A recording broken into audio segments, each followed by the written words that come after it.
عزیز دوستو، آج ہم حضرت علامہ محمد اقبال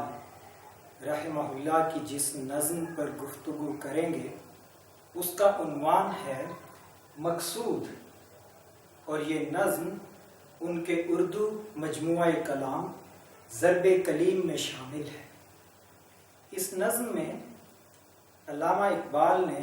دو مشہور فلسفیوں کے زندگی کے مقصد کا نظریہ پیش کیا ہے، پھر ان دونوں کے نظریے کے مقابلے میں انہوں نے اپنا نظریہ پیش کیا ہے کہ انسان کی زندگی کا اصل مقصد، اصل مقصود اور اصل مطلوب کیا ہونا چاہیے۔ پہلا فلسفی جس کے فلسفے کا لب لباب اور مرکزی خیال اقبال نے پیش کیا ہے وہ ہے اسپینوزا۔ ان کا پورا نام ہے بینیڈکٹ ڈی اسپینوزا۔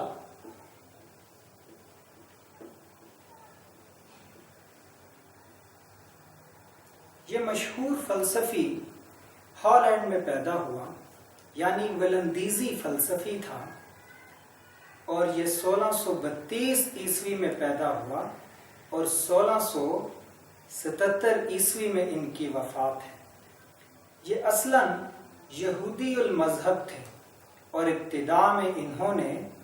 یہودی مذہب کی باقاعدہ تعلیم حاصل کی، لیکن جب اسپینوزا فلسفے کی گہرائیوں میں غوطہ زن ہوئے تو وہ یہودی مذہب سے برگشتہ ہونے لگے، اور اس بات کا احساس یہودی مذہب کے کرتا دھرتاؤں کو ہو گیا، اور انہوں نے 1656 عیسوی میں اسپینوزا کو یہودی مذہب سے خارج کر دیا۔ یہاں ضمناً اس بات کا ذکر کرنا مناسب ہے کہ یہودی مذہب میں تعلیم و تبلیغ نہیں ہے، اور وہ کسی قسم کے مشنری وفد دنیا میں ادھر ادھر روانہ نہیں کرتے ہیں، یعنی وہ کسی دوسرے کو، غیر مذہب کے آدمی کو یہودی مذہب قبول کرنے پر آمادہ نہیں کرتے ہیں، وہ اسی کو یہودی مانتے ہیں جو نسلاً یہودی ہو۔ تو گویا یہودی مذہب میں تبلیغ نہیں ہے، اسی لیے دنیا میں یہود کی تعداد کم سے کم ہوتی جا رہی ہے۔ دوسرے فلسفی یہ اسپینوزا کی مشہور زمانہ کتاب علم الاخلاق پر ہے، جو انگریزی میں ایتھکس کے نام سے چھپتی ہے۔ دوسرے فلسفی جن کا اقبال نے، جن کے نظریے کا، فلسفے کا نچوڑ پیش کیا ہے وہ ہیں افلاطون، جنہیں اکثر لوگ پلیٹو کے نام سے جانتے ہیں۔ یہ قبل مسیح کے آدمی ہیں، اور یہ فلسفی سن 428 قبل مسیح میں پیدا ہوئے اور 347 قبل مسیح میں ان کی وفات ہے۔ افلاطون مشہور فلسفی سقراط کے شاگرد ہیں، اور ان کے مشہور شاگرد کا نام ارسطو ہے۔ تو افلاطون کی مشہور کتابیں دو ہیں، ایک مکالمات جو ڈائلاگ کے نام سے بھی چھپتی ہے، اور دوسری ان کی کتاب ہے جمہوریت، جو کہ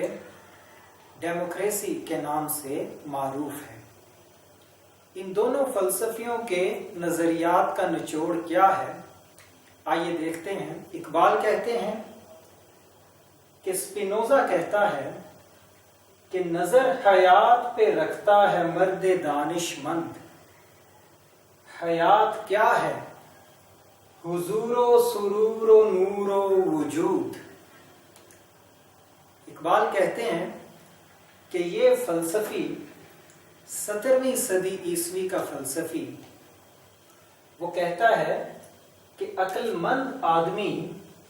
عقل مند لوگ وہ زندگی پہ نظر رکھتے ہیں کہ ہماری زندگی کیسی گزر رہی ہے، اور زندگی کا عروج جو ہے وہ کیا ہے کہ حضوری یعنی خدا کی عبادت ایسے کرنا کہ گویا ہم اس کے سامنے اس کی بارگاہ میں حاضر ہیں۔ جب اس کی بارگاہ میں حاضر ہونے کی کیفیت انسان اپنے اوپر طاری کر لے تو یہ حضوری اسے کیف و سرور کے جام پلاتی ہے اور انسان اس میں سرور محسوس کرتا ہے، اور جب وہ اس مقام پہ پہنچ جائے تو پھر وہ اپنی اس عبادت سے روشنی حاصل کرنے لگتا ہے، پھر اسے ایک الہامی قوت ہدایت مہیا کرتی ہے، رہنمائی مہیا کرتی ہے، اور اس رہنمائی اور اس روشنی کے ذریعے وہ اپنے وجود کو پا لیتا ہے۔ یعنی اسپینوزا کا فلسفہ حیات وہ بندگی سے شروع ہو کر انسان کے اپنے وجود پر آ کر ختم ہوتا ہے، اور اس کا کہنا ہے کہ زندگی کا مرکز خود زندگی کا مقصد ہونا چاہیے، جبکہ افلاطون جو ایک قدیم فلسفی ہے وہ کہتا ہے کہ عقل مند لوگ زندگی پر نظر نہیں رکھتے بلکہ نگاہ موت پہ رکھتا ہے مرد دانش مند۔ حیات ہے شب تاریک میں شرر کی نمود۔ افلاطون کا کہنا یہ ہے کہ عقل مند لوگ وہ زندگی پہ نظر نہیں رکھتے بلکہ وہ موت کو دھیان میں رکھتے ہیں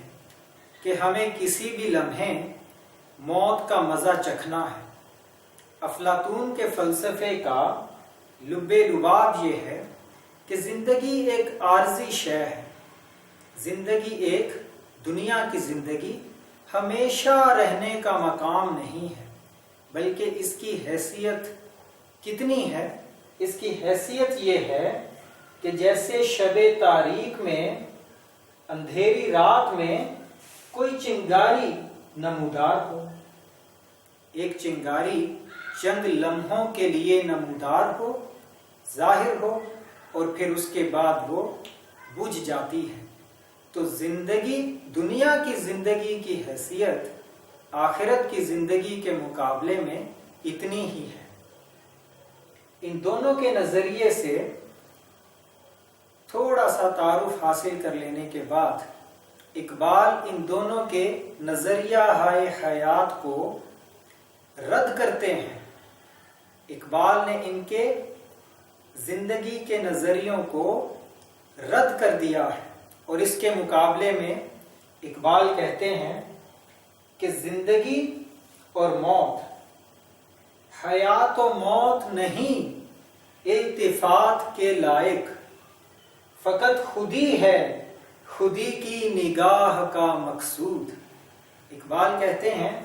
کہ زندگی اور موت یہ دونوں توجہ کے لائق نہیں ہیں، ان دونوں پر کسی قسم کی توجہ اور التفات اور دھیان دینے کی ضرورت نہیں ہے، بلکہ مرد حق کا، مرد دانشمند کا، آزاد لوگوں کا وتیرہ اور شیوا کیا ہے کہ وہ خودی کی نگاہ سے دیکھتے ہیں، معرفت کی نگاہ سے دیکھتے ہیں، اور ان کی اس نگاہ کا مقصود اور مطلوب بھی خودی ہی ہے۔ یعنی انسان کی زندگی ایسے گزرنی چاہیے کہ وہ کسی قسم کے دباؤ میں، کسی قسم کی پابندیوں کا شکار نہ ہو، بلکہ وہ آزادانہ طریقے سے اپنی خودی کو استعمال کرتے ہوئے اپنی بصیرت کی، معرفت کی نگاہ سے دیکھے اور اپنی خودی ہی کی پاسبانی کرے۔ جب وہ ایسا کرے گا تو وہ اصل حقیقی معنوں میں ایک آزاد انسان ہوگا، اور پھر وہ نہ تو زندگی کو خاطر میں لائے گا اور نہ ہی موت کو، نہ تو وہ زندگی کی آسائشوں میں پڑے گا اور نہ ہی وہ موت کے ڈر سے ایک قدم پیچھے ہٹے گا، بلکہ حقیقی معنوں میں آزاد انسان زندگی اور موت کو اپنے تابع فرمان کر لیتا ہے۔ جیسا کہ ہم دیکھتے ہیں کہ اللہ کے برگزیدہ آدمی، اس کے ولی اور اس کے نیک آدمی، اس کے نیک بندے، وہ مرنے کے بعد بھی لوگوں کے دلوں پر حکومت کرتے ہیں۔ تو ایسے کتنے ہی نام ہیں جنہوں نے اپنی زندگی ایسے گزاری کہ لوگوں کو راہ راست پر لے آئے، اور انہوں نے فقیری میں ایسی امیری کی کہ وہ بادشاہوں سے ٹکر لے کر غریبوں کی اور مظلوموں کی حمایت کرتے تھے۔ تو یہ خودی کا مقصود ہے اور یہ نظریہ حیات ہے، اور بالکل ایک بدیہی امر ہے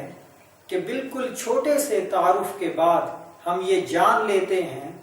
کہ حضرت علامہ اقبال کا نظریہ حیات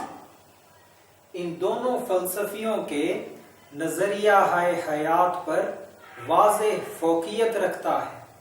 خودی علامہ اقبال کا ایک مرکزی مضمون ہے جس پر وہ اپنی اردو اور فارسی تصانیف میں ہر جگہ اس کے اسرار